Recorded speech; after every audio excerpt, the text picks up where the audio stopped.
എറണാകുളം നഗരത്തിലെ സ്വകാര്യ ബസ്സുകളുടെ മത്സരയോട്ടത്തിൽ 3 മാസത്തിനിടയിൽ മാത്രം 5618 പെറ്റി കേസുകൾ രജിസ്റ്റർ ചെയ്തതായി സർക്കാർ ഹൈക്കോടതിയിൽ. മത്സരയോട്ടത്തിനിടെ അപകടമുണ്ടായതടക്കമുള്ള കേസുകളെ പറ്റിയുള്ള വിവരങ്ങളാണ് കൈമാറിയത്.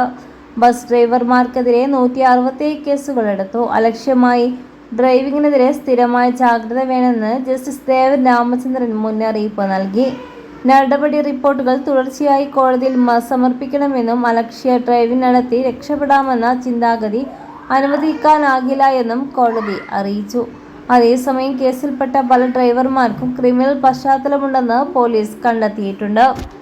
എറണാകുളം നഗരത്തിലെ സ്വകാര്യ ബസ്സുകളുടെ മത്സരയോട്ടം 3 മാസത്തിനിടയിൽ മാത്രം 5618 പെറ്റി കേസുകൾ രജിസ്റ്റർ ചെയ്തു. ജാഗ്രത വേണമെന്ന് കോടതി.